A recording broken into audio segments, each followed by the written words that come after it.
Mike.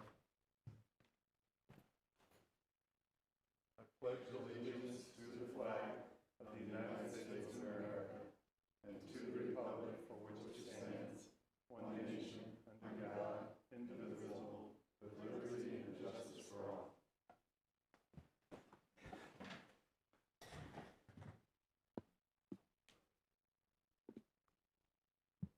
Next item is approval of minutes.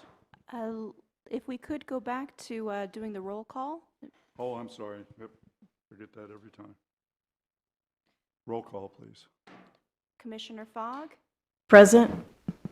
Commissioner Holloway unfortunately has resigned due to conflict with work schedule, so he will no longer be serving on the commission, which we now have another vacancy. Next is Commissioner Engelson. Here.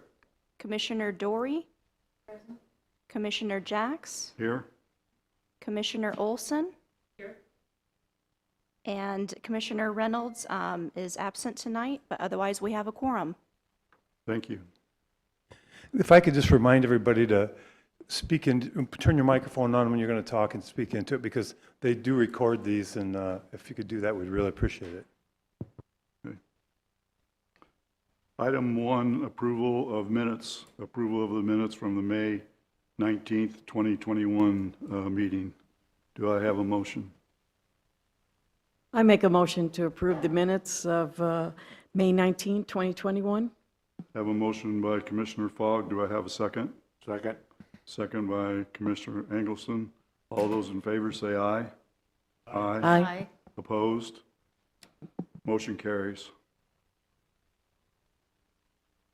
Moving on to item 2, consideration of public comments. Do we have anybody wishing to address the commission?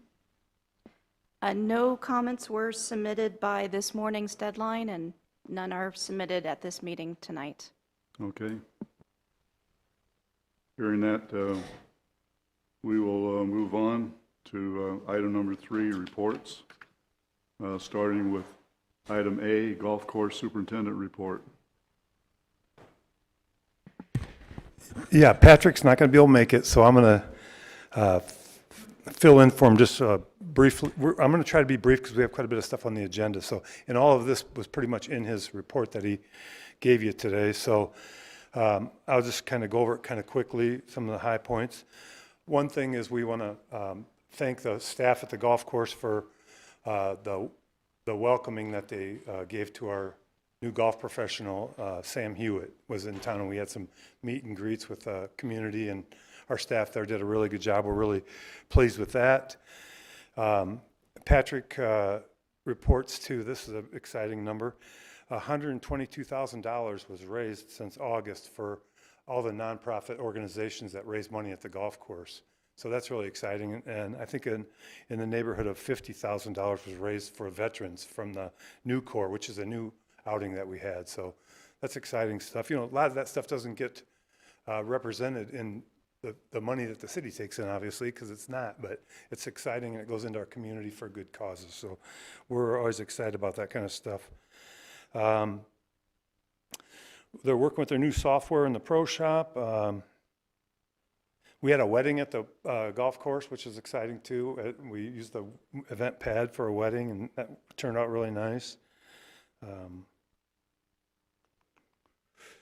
We're still in need of help. If anybody knows of any really good people that want to work in the pro shop, that kind of thing, we have another open position at the golf course, really, and in all of our departments we're looking for help. So and we're facing a lot of the same challenges that a lot of businesses are. So I just want to put that out there. And also on the golf course, I'm sure you've seen or heard about the semi accident that ran into the golf course and ended up in a bunker at the golf course. That happened on Labor Day weekend, and nobody was injured, which was very fortunate. And they've got that pretty much cleaned up. They're getting ready to rebuild the bunker right now. But it came off of the I-40 basically and ended up in a bunker at the golf course by number 12 green, yeah. So we're fortunate nobody was hurt. And that's basically all I have on that. So if you have any questions, I'd be happy to answer them. Commission have any questions? Yeah, I have a question. Okay. Has the Have you ordered new golf carts for the, Yes, we have. okay. They're expected to be here in January, but I'll tell you what we're finding, and with everything, with COVID, the delays in delivery are really long, and I'm just hopeful that's not the case about the golf carts, because we're excited about getting them, obviously, and they were ordered several weeks ago, or months ago, and they told us that they'll be here in January, so we're still hoping that's the case. So, but we found that with other things,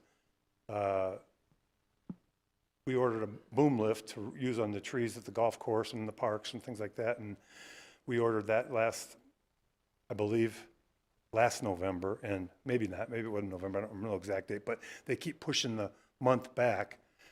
You know, yesterday it was going to be December, and now it's going to be January. So, I mean, really, that's kind of how it's been happening. So, hopefully we get the golf carts, though. So, anyway, any other questions I could answer?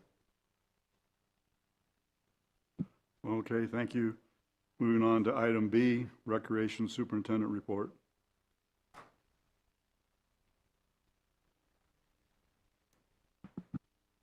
Hello. As Mike mentioned earlier, you guys all get we give you a recap in your packet, so hopefully you did take the time to read that, but just to kind of give a brief description of everything and all together, our fall brochure came out in September. It was produced and distributed in the Kingman Daily Miner. We sent it to all the local elementary schools, and we have copies available in our city offices. The winter and spring brochure will be coming out in January. We're currently working on the information that's going to be included in that one. Our dance classes are continuing to pick up. They have a dance recital scheduled for December 11th. This season we have 53 students, so we're picking our numbers back up, which is a good thing. Our fitness classes, we're still meeting on those. We have a body shaping, aerobics, and a Zumba that meets on a regular basis. In our sports, we had a very large fall array of sports, in my opinion. We continued with the tennis lessons that we offered in the summer by popular demand, and tennis lessons were full. They end actually this Friday. We added a summer adult men's basketball league, the fall volleyball and kickball, youth volleyball, which unfortunately youth volleyball we had to end up canceling. We didn't get enough registrations for one. Second part, even if we tried to do it, we did not get one volunteer coach. So we had no coaches, anybody interested in trying to, we contacted every parent, said the only way this program is going to work is if parents step up, and we did not get one volunteer. So we had no way to coach the kids without the volunteers. We also added a wood racket tennis tournament, and took them back to the old, so it actually was a pretty good turnout for what they had. And we're currently in our youth basketball registrations and back into our winter adult basketball, so the 2 adult basketball seasons will roll back to back off of one another. And we're taking registrations for both of those as well.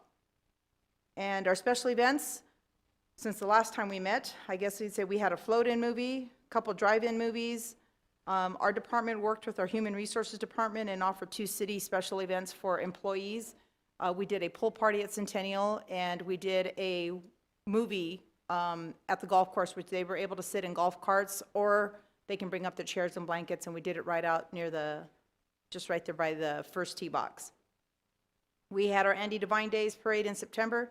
Thank you to Karen. She was one of our judges who participated in that event, and Ann also, so thank you very much. We had our Halloween costume contest back in October. We had 18 fabulous winners. We had just over 3,000 coloring sheets turned in, so it was really hard to determine 18 winners out of 3,000 sheets. And our department also played a big role in the first annual the Kingman Route 66 Festival that took place at Lewis Kingman Park a couple weeks ago, so we were very proud of what we had to do with that and such. Other than that, right now we're gearing up for our winter holidays. We've got Santa's Calling, Letters to Santa, Mrs. Claus's Workshop, where AKA Karen Fogg plays Mrs. Claus, and our holiday light display that we participate in as well in the downtown area. And as far as aquatics, our pool remained open through the fall, but only for swim teams only. They are now done, and our next time the pool will be open will be for the Polar Dip on January 1st. Other than that, regular season opens back up in May. Okay, any questions? Any commissioners have questions? No? Yes, we do. Commissioner Fogg? Going back to the wood racket tennis, did you have to provide the rackets? Or We the did. We had people? 16 rackets that were donated. A gentleman by the name of Brooke Fix has been an avid tennis player in our facility for quite a few years. He moved away, so this was his going away. He wanted to be part of it. He's going to go live with his children, and he donated the 16 rackets that we had, and he refurbished them and fixed them. So we provided the wood rackets, so everybody had the same equal opportunity, like really old-fashioned wood rackets. Yeah. So, Will you have that again? yes, yeah, we will. Good. Anything else? Anything All else? right. Thank Okay, you. Thank you. Moving on to item C, Park Superintendent Report.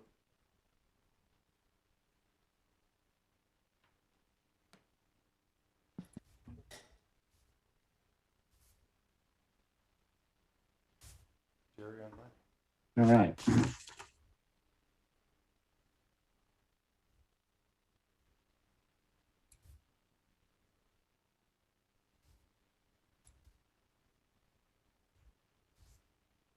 You guys see that all right?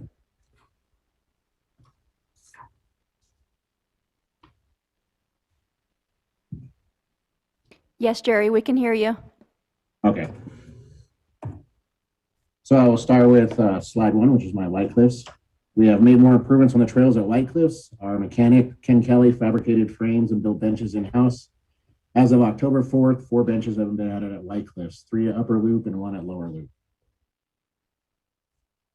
On to Wallach Ranch Park, we had engineered wood fiber and safety surface was added to the new swing, new apparatus play area. A berm extending length of park on southern end was installed to divert water from washing out the play area. A ribbon cutting ceremony was held to commemorate additions to the park. Our safety, light timer dials were removed from firefighters and Metcalf parks, and we put them on timers that run during park operating hours. We also replaced those lights with LEDs for better efficiency. Over at Locomotive Park, we have the ladder guard on the caboose removed and made it hinged and lockable so we can use the ladder to make safer access to the rooftop for our holiday lighting that's coming up. Our curbs were painted red and no parking signs were installed at entryways in most Kingman Park. This will allow for sanitation trucks, cart, and emergency vehicles safer entry and egress at that park.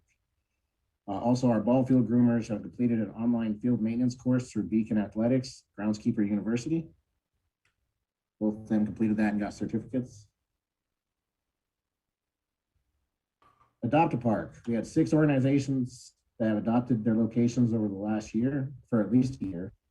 The Route 66 Rotary Club funded an improvement project that added hand railing to the Beale Street entrance at Metcalf Park. With other miscellaneous improvements, we had 2 memorial trees that were planted, and we removed a large shrub at Veterans Memorial Park for a future project for the Color of War Monument. We also set up and provided AV equipment for 5 events, including the Annie Divine Days Parade and Walk Away from Drugs. Our in-house built hay wagon that's used for parades had drop-down stairs fabricated and sign plates with our new city logos attached to it. We ordered vandalism resistant soap dispensers and added them at frequently vandalized locations. We did 27 bleachers we provided for the street drag event, and we ordered new outfield temporary fences that will soon be installed. They had just arrived last month. Moving on to theft and MROs. In August, Centennial Maintenance Yard was broken into with our chain link fence cut in 2 places along our walk path. The items that were stolen were 3 Cadillac converters taken off of 3 of our work trucks. The trucks that were the Cadillac converters were stolen from were our brush trucks and one of our trucks that we use for towing mowers. On our police report, it was $1,300 estimated in just the parts alone. Moving on to vandalism total costs year to date, we have $5,430 that is recorded. Now our vandalism breakdown, we've had 14 instances of graffiti, 13 instances of soap dispensers being broken, 10 instances of various broken or damaged assets, paper towels, dispensers, exit signs, stuff like that. The garage door kicked in on our storage building at Firefighters Memorial Park, and our 480 volt electrical lines were cut at Southside Field 6 ball fields. That's my brief sum up of what I got there. Does anybody have any questions? Do any commissioners have questions? I have Commissioner Rory? Yes, on the railing at Metcalf Park, we had some discussion about some balls or spikes or something on top of the railing so that skateboards couldn't go down. What is the status of that? Are any barriers going to be installed on the top of the railing, or? The way they put it in and designed it, it made it to where it would be hard to be used as a grind rail right now, how they had that one engineered. I don't know if could you hear what he said? Basically, they put bumps, they welded rounded bumps on top of it that are, so they are on there, but they're not spikes or anything like that. They're just rounded bumps that would keep skateboarders from going on there, so. Yeah. Okay, I just, they weren't that visible in the picture, I think. Okay, thank you very much. Uh-huh.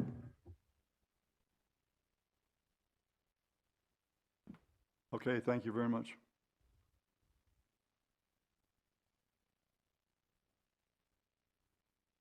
We're going to move on to item number 4, which is new business. Item A, Kingman Crossing Regional Trail Project, request commission support recommending this project for discussion and action. All right.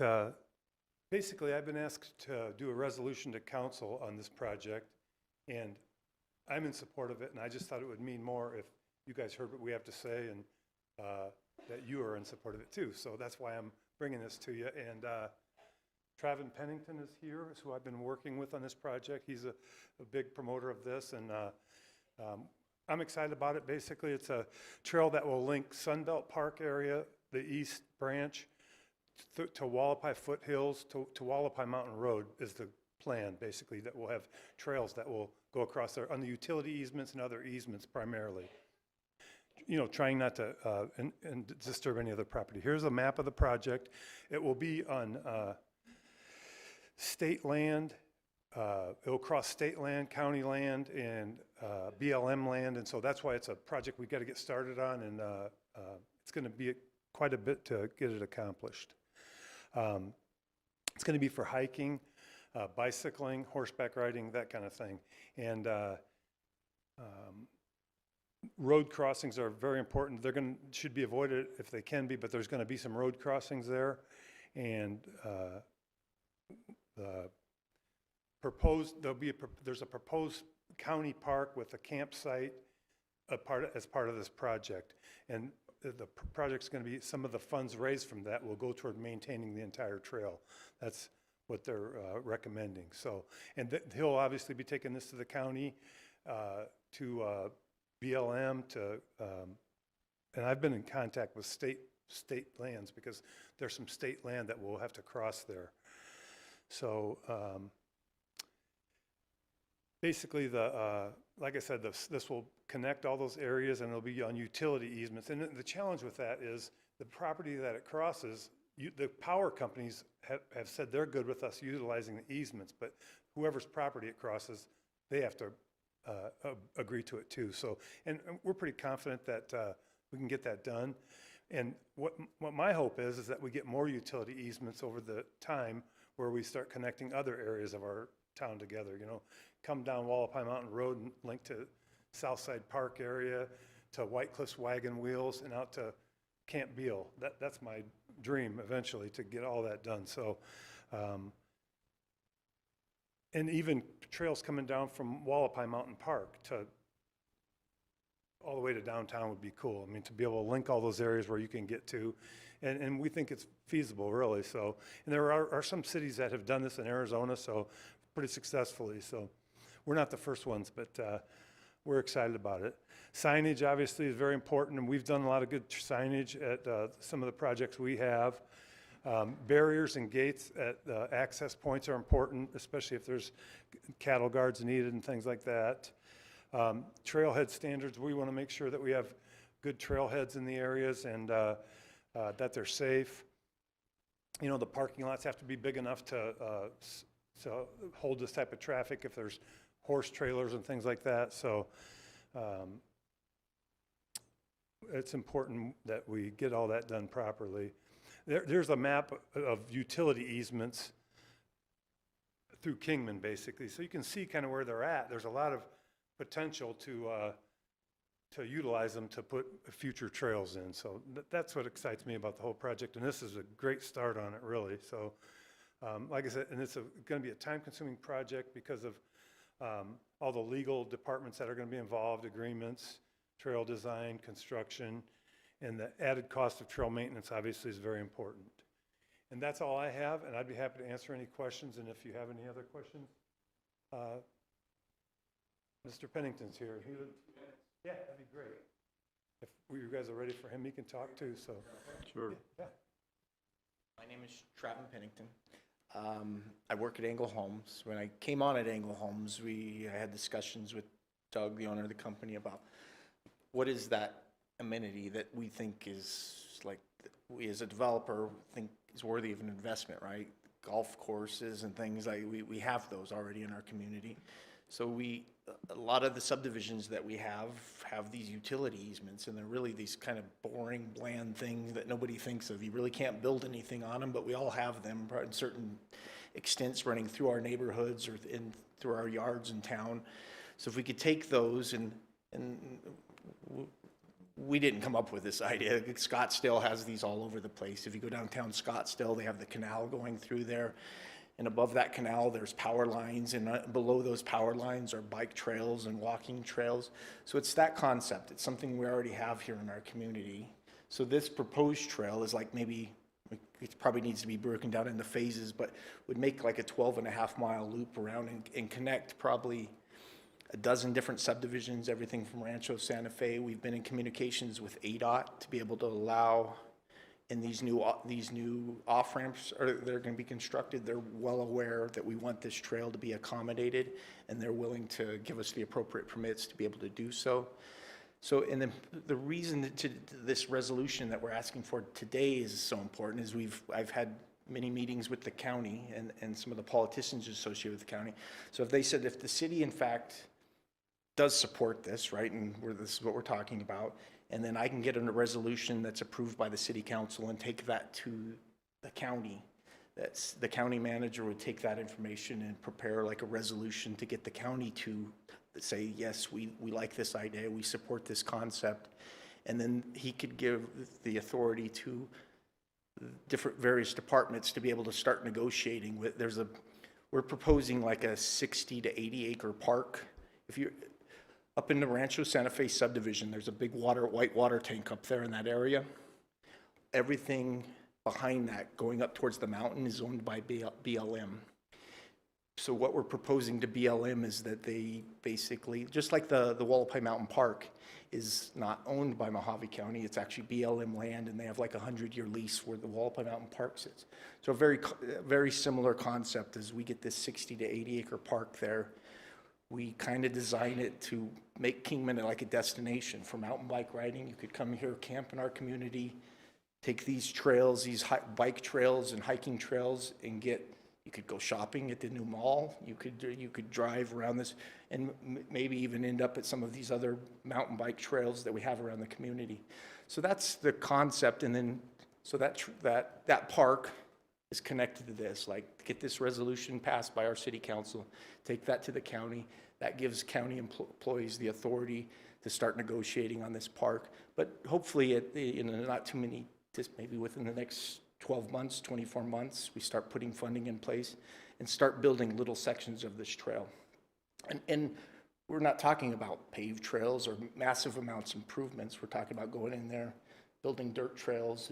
These are non-motorized, but a safe place to take your family for a walk in the evenings or in the mornings.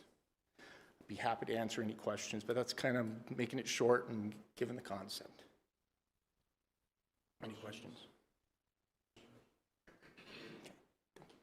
Kind of reminds me of Flagstaff, the urban trail that goes throughout and around Flagstaff.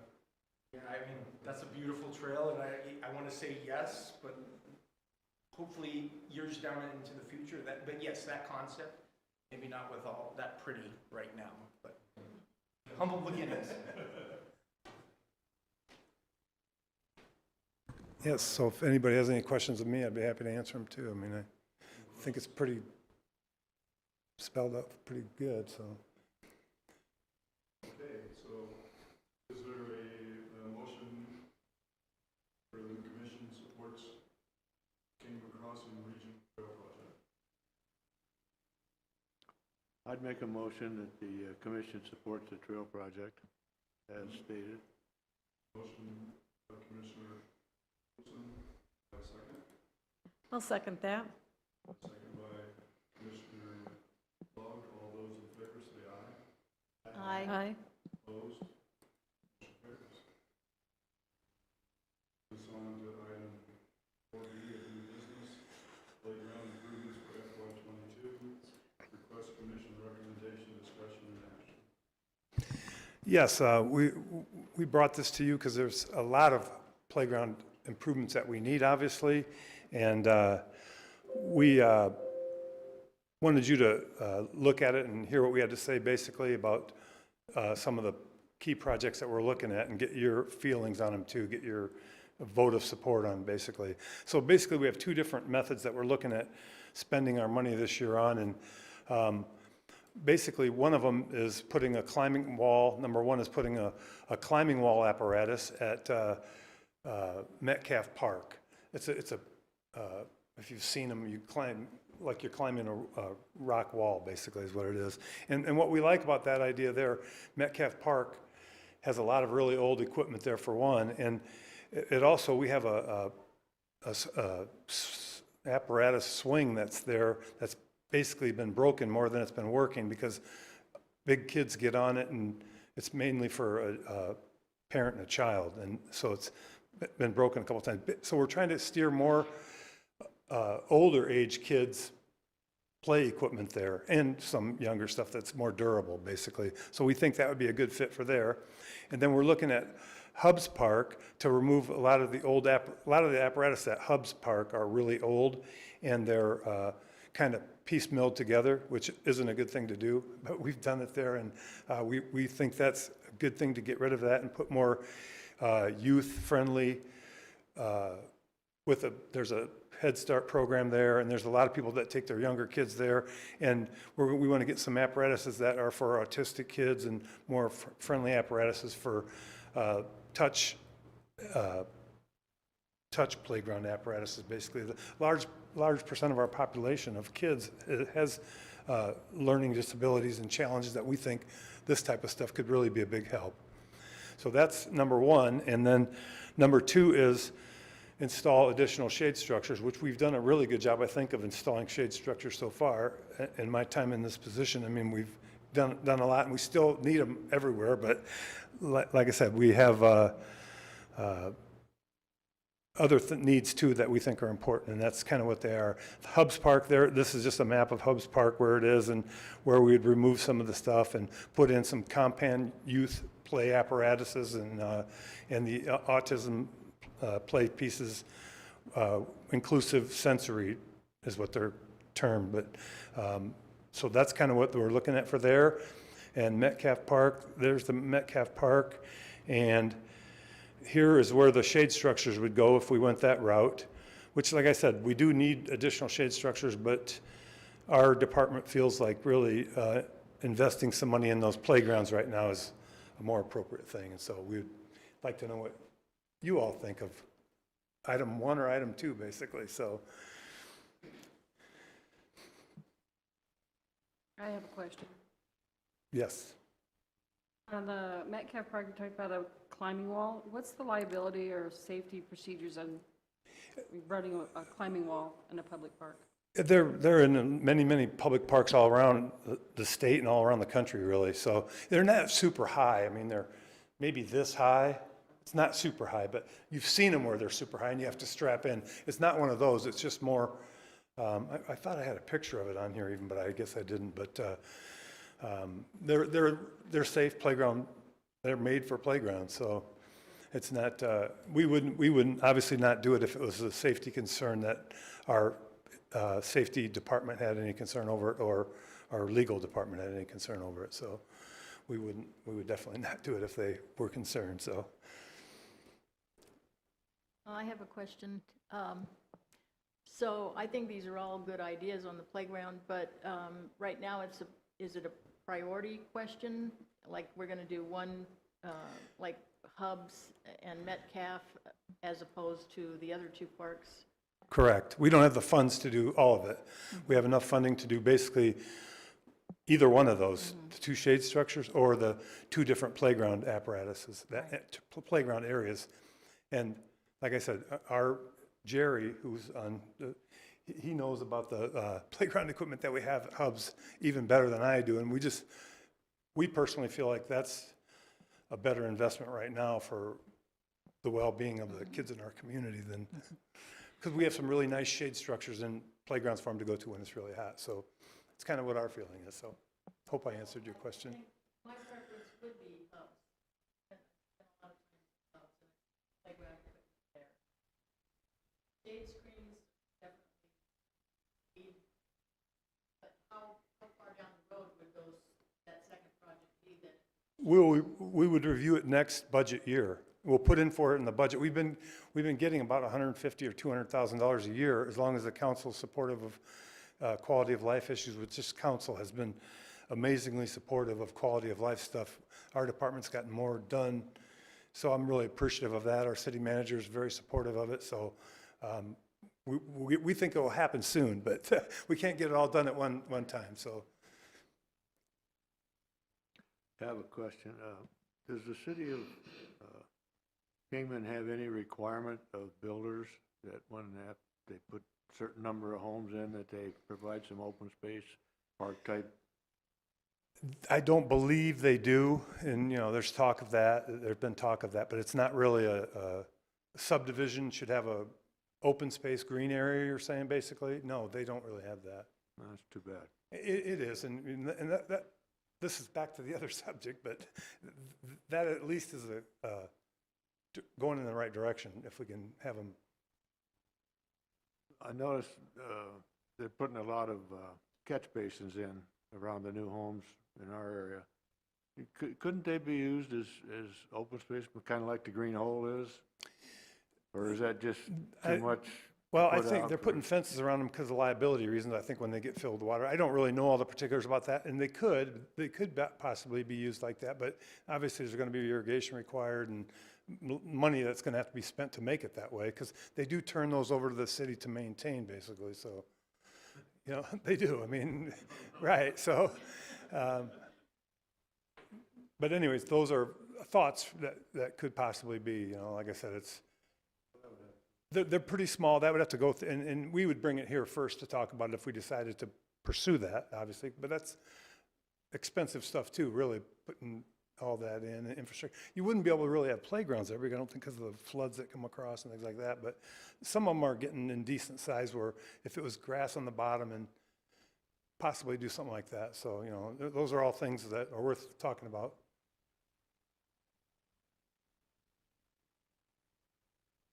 At Metcalf, to put the rock wall in, would that basically be around where the other equipment is? Yes. And it's sandy? Well, no, we would put, we're looking at redoing that whole area and putting safety surface in there. Oh, okay. So the sand isn't really a good fall surface. It is acceptable, but it's not as good as the other safety surface. So we're looking at upgrading those safety surfaces there as well. Okay, and I'm also, yay for Hubs. Well, That's been needed. we're counting on you to do that too, so.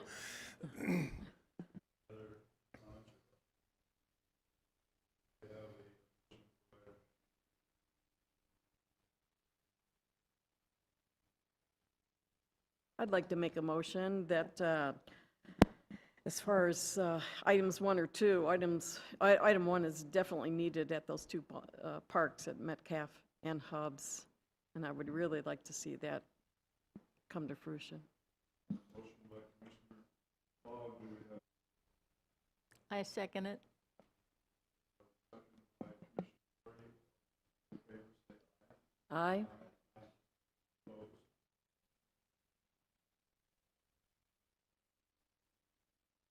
Moving on to item 4C, Route 66 Rotary Club donation of additional handrails to Metcalf Park. Okay, so you talked about this briefly earlier a little bit. Got ahead of us on it a little bit. It's all good. But anyway, they did install, there's the installation of the new handrail at Metcalf Park, and they would like to, there's a before and after picture of it. I'm really pleased with how it turned out personally. I think it's really, really a nice addition. And they're requesting to install 2 more handrails going up the side of that steps, and 1 on each side, and then basically 1 more on the side steps. This is where they would be. So in the yellow areas, is where the handrails would be, going up the side of the steps up on Beale Street, and then over on Grandview, there'd be 1 going up the middle of those steps over there. So that, in a nutshell, is what it is. And we would just like a vote of support for that project from you as well, if you think it's a worthwhile project. Any questions by commissioners? Okay. Looking for a motion then for item 4C. I make a motion that the commission supports, what is 4C? Yes. I'll second. Okay, we have a motion by Commissioner Angelson, and we have a second by Commissioner Fogg. All those in favor say aye. Aye. Opposed? Motion carries. Moving on to item 4D, trail projects for FY22. Request commission support of these projects, discussion and action.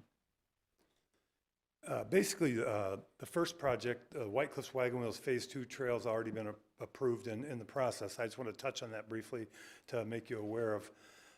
There's been a slight delay in it, which we're a little bit bummed out about. And basically, the ADOT biologist, in a quick review of the project, has determined that they think that property there might be ideal habitat for the desert tortoise. And so they were talking about making us hire a biologist to come and do a survey of the property and find out if it's ideal desert tortoise habitat. And my question to them was, if it is ideal desert tortoise habitat, what is a better utilization of it than hand-constructed trails, basically that are going to be hiking trails that are going to be constructed by a American Conservation Experience who has experience in building trails in desert tortoise areas. They have measures that they take if they do come across any desert tortoise, and they've had experience with this in Saguaro National Forest with desert tortoise habitat. So my feeling is that there's no better utilization of that property than keeping it natural, which is what we're going to do. And it really will, even if we ever would decide to not allow ATVs out there, that would be even a better for the desert tortoise probably.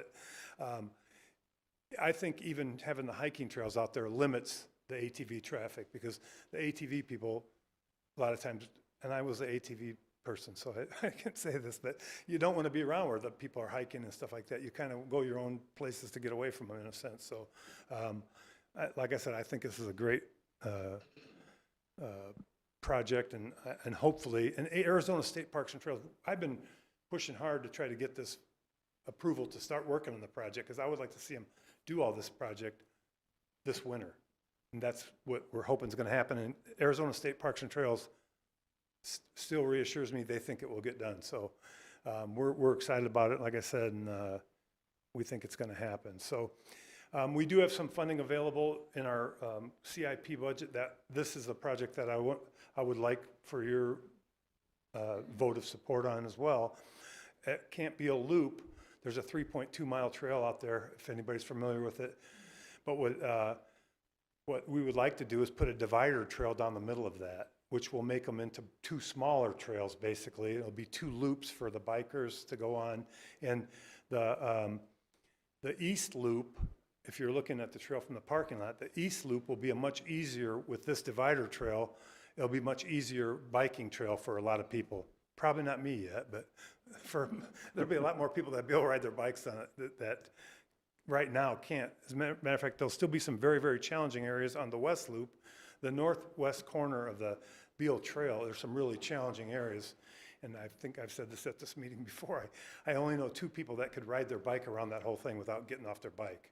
And that's impressive to me that anybody could do it. But there's 2 people that are CRATA, Colorado River Trail Alliance people that are real familiar with biking, and they can do that. So, but we would like to do this, and then we'd also like to put some lower level trails at between the parking lot and the driveway and Fort Beale Drive. Basically, it's nice, it's not as hilly, and it would be nicer for kids to ride their bikes on, and parents take their kids out there and teach their kids how to mountain bike there. And it would be even a nice wide trail that would be good for anybody to, it wouldn't be necessarily ADA accessible, but a lot more people could get out there and walk on that and enjoy that area as well. So that's kind of what those are in a nutshell.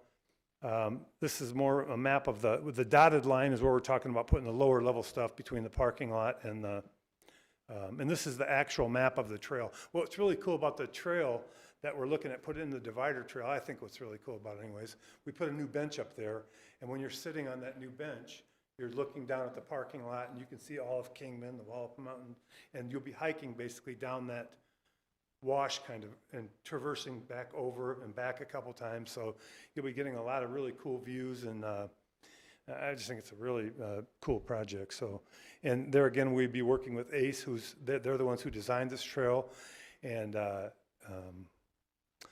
we're excited about it. So this is just more information on the divider trail, I think, which is what I basically said just now. So yeah, it's all what I just said. I was ahead of myself. And that's about all I have. So if you have any questions, I'd be happy to answer those now. Any questions, commissioners? I have a comment.